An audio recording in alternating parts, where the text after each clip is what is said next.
Hello, everyone. Welcome back. It is week 3. Can you believe it? All right. So, what's our topic this week? Understanding and counseling gifted students. I'm going to go ahead and open that folder.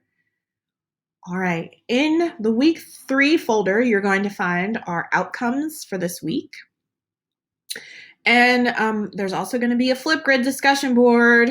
Woo! Thank you again for being my test subjects on this one.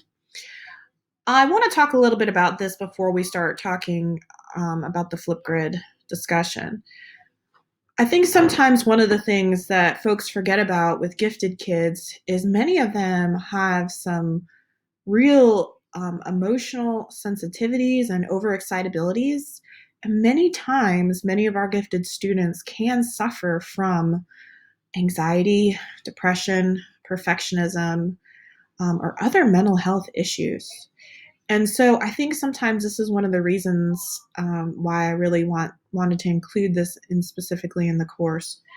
I don't know if you all can remember some kids that you knew from back in the day that were highly exceptionally brilliant in gifted programming, and a couple people that I've known from my own high school and K-12 experiences. One was exceptionally brilliant, dropped out of college, and drives a bus and works at a liquor store.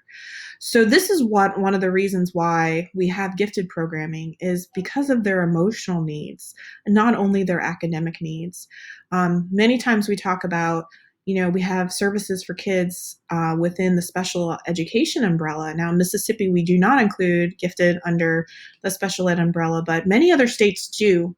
One of the states that I worked in, Kansas in particular, we did include gifted programming under an IEP and provided those same protections that were provided for kids with a disability. And so I really hope that you enjoy. I have 2 videos on here for you to watch this week. One is called Gifted Children Documentary. It's available on YouTube. And then the second video is specifically about those kids that are exceptionally or profoundly gifted. And if you've had one, you know you've only had one, because these guys are so different. One student in particular that I had, I remember him. I was a school psychologist, if you've read my bio, geez. And one of the things I did was I helped to evaluate these students, and I also worked with program planning to kind of develop what their plan was going to look like in schools. And this student was in 3rd grade and reading and science levels at the high school level. But the student suffered from extreme social anxiety as well as generalized anxiety. It was very bad. So we not only had to have an academic plan for him, we also had to have some significant mental health supports. So take a look at those 2 videos. I've also included an article in here about school counselors and gifted kids. And I know many times we don't have access to school counselors, and many times we as teachers become kind of the counselor de facto for our kids. And then in your RIM book, there's chapter 17 about understanding and counseling gifted students. So those are the things I want you to read and focus on and watch videos this week. And then once you're finished with that, this is going to be kind of a briefer of our Flipgrids. You get to choose. Okay, so you can either choose to do option 1 or option 2 for our Flipgrid responses this week.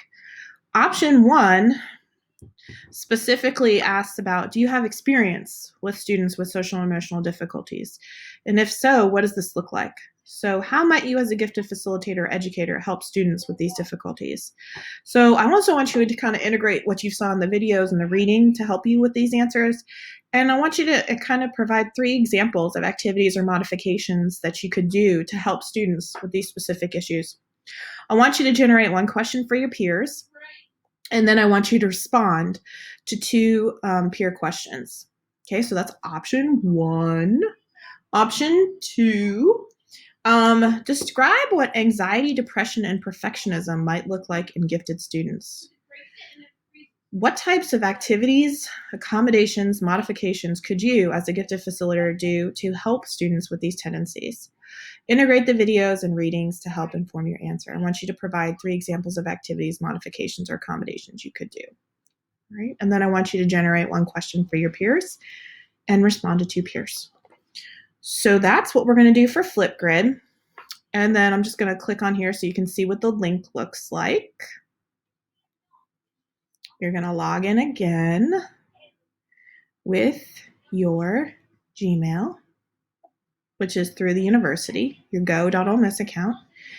And then you can see I have one of the videos already here. The second video is on here, but this is where you're going to post. Press the green button, record, and go.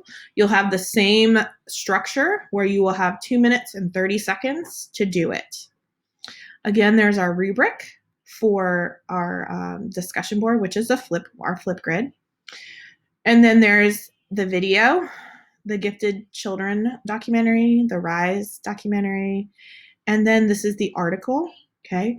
And down here, you're gonna see this is the PowerPoint for chapter 17, and that's this 3rd week, all right? Questions, let me know. I'm trying to give you a lighter week 3, just simply because week 4 is our final assignment, and we're gonna look more at differentiation.